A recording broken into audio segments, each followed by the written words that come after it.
पिछले 2 दिनों से लगातार अमेरिका और ईरान के बीच में जंग दिखाई दे रही है। वही फिर से हमले, धमाके और धुआं धुआं आग वही फिर से दिखाई दे रहा है। अमेरिका ने पहले हमले किए और अमेरिका ने कहा कि हमने उनकी 140 ठिकानों के ऊपर हमला किया है। ईरान के 140 ठिकानों पर हमला करने का दावा अमेरिका की तरफ से किया गया। अब बीती रात कुवैत के ऊपर, बहरीन में, यूएई में, कई देशों में, मिडिल ईस्ट के अंदर एक तरीके से ईरान ने कहर बरपाया है और अमेरिका से बदला लिया है। और बिल्कुल वही स्केल दिखाई दे रहा है कि जैसा हमारे ऊपर हमला होगा वैसा हम जवाब देंगे। और यहां तक अमेरिका की 5th फ्लीट के ऊपर भी हेडक्वार्टर पर बड़ा हमला हुआ है और वहां से धुआं धुआं होता हुआ दिखाई दे रहा है। ये तस्वीर आप देखिए, ये तस्वीर निकल करके सामने आई है बीती रात से, जब अमेरिका की तरफ से हमला हुआ और उसके बाद में ईरान ने उसका पलटवार किया है। ये तस्वीर अपने आप में बहुत कुछ बता रही है कि आने वाले समय में जंग किस तरीके से धीरे धीरे और बढ़ती चली जाएगी। देखिए, जो 40 रोजा जब जंग शुरू हुई थी 28 तारीख को, 28 फरवरी को, तो जंग पूरे फुल फ्लैश तरीके से शुरू की गई थी। उधर आयतुल्लाह अली खामनेई साहब को मार दिया था, उनको शहीद कर दिया था, और उधर अमेरिका, इजराइल और अरब देशों को मिला करके एक साथ में हमला कर रहा था। अब लेकिन एक तरीके से देखने की कोशिश ये है कि ईरान के पास में कितने हथियार है, उसकी ताकत कितनी है, और इसीलिए धीरे धीरे इस जंग का स्केल वो बढ़ाया जा रहा है।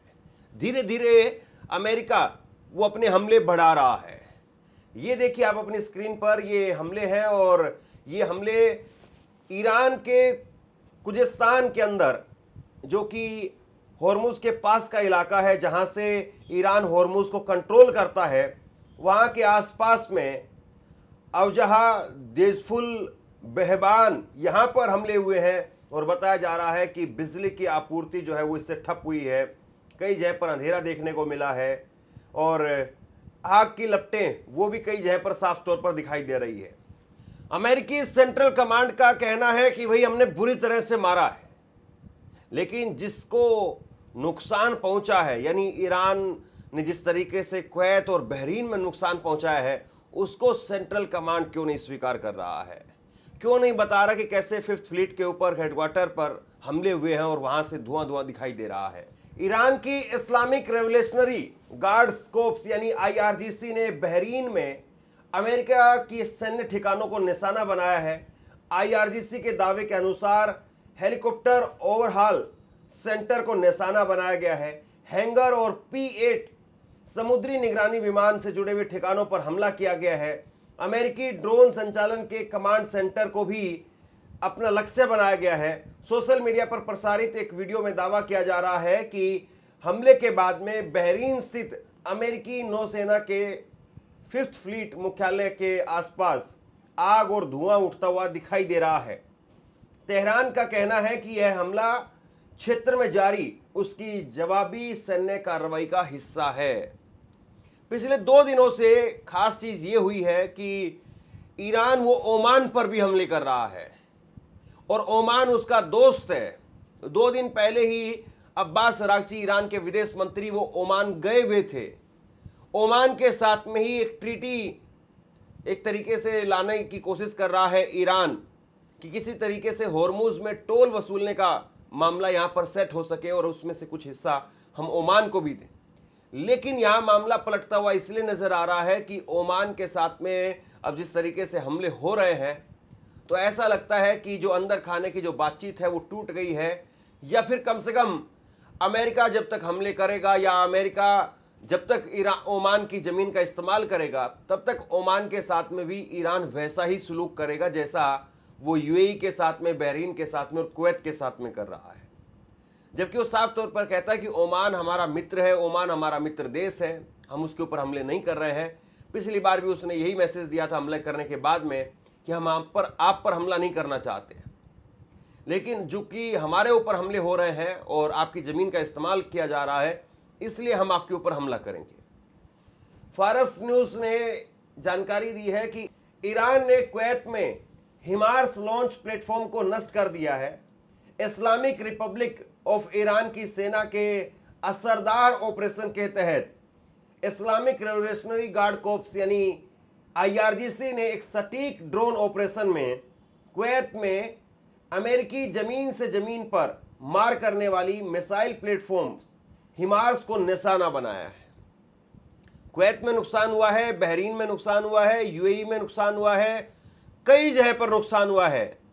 और दूसरी तरफ ईरान ने उस दावे को भी खारिज कर दिया है जिस दावे में यह कहा गया था कि ईरान के न्यूक्लियर पावर प्लांट्स पर फिर से हमले हुए हैं। इस दावे को सिरे से खारिज कर दिया। बुशर न्यूक्लियर पावर प्लांट पर हमले की खबर का खंडन किया है। सोशल मीडिया पर यह अफवाह फैली कि अमेरिका ने बुशर न्यूक्लियर पावर प्लांट के वेस्ट साइड पर हमला किया है जिससे रेडियोधर्मी पदार्थ बाहर निकल आए हैं।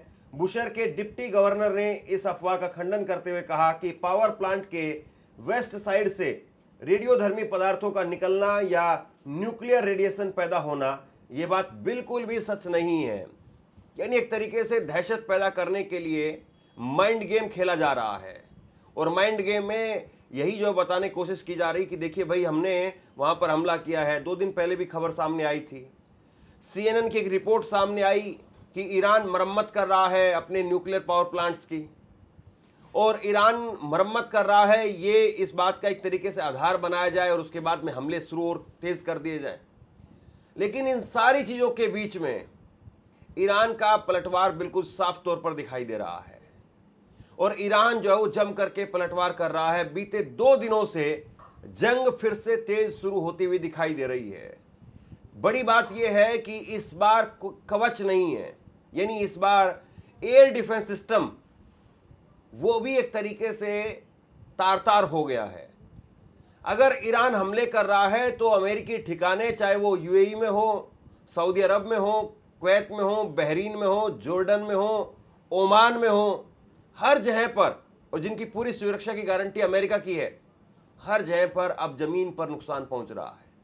यानी जो एयर डिफेंस सिस्टम है उसको बीते 4 महीने में भी अमेरिका ठीक नहीं कर पाया है। और ये ऐसा नहीं कि रातों रात आपने कोई चिप निकाल करके नई चिप ला करके लगा दी और उसके बाद में चीज़ें फिर से एक्टिव हो जाएंगी और सब कुछ ठीक हो जाएगा। ये ऐसा भी नहीं करता है। यानी पूरी तरह से आप यूँ मान करके चलिए कि अमेरिका वो इन देशों में इसलिए आया था कि हम आपको बचाएंगे, लेकिन अमेरिका ने इन देशों को ही युद्ध में झोंक दिया। इनका भारी नुकसान हुआ और जब पैसा देने की बात आई, ईरान को सेटलमेंट करने की बात आई, तब भी अमेरिका ने इन देशों के ऊपर ही पल्ला झाड़ दिया कि भाई आप पैसा दीजिए। लेकिन अब जो है उल्टा हो रहा है, ईरान नुकसान कर रहा है। ईरान ज़बरदस्त तरीके से इन सभी देशों में, अरब के इन सभी देशों के अंदर तबाही मचा रहा है। अब सेंटकॉम की तरफ से दावा किया गया है। सेंटकॉम ने एक लंबा चौड़ा दावा किया है, आप अपनी स्क्रीन पर देखिए।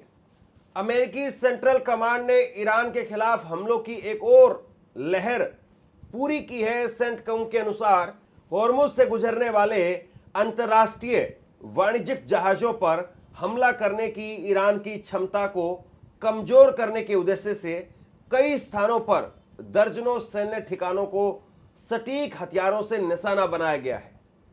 हमलों में ईरान के air defence system, coastal radar, missile और ड्रोन क्षमताओं तथा छोटी सैन्य नौकाओं को भी निशाना बनाया गया है।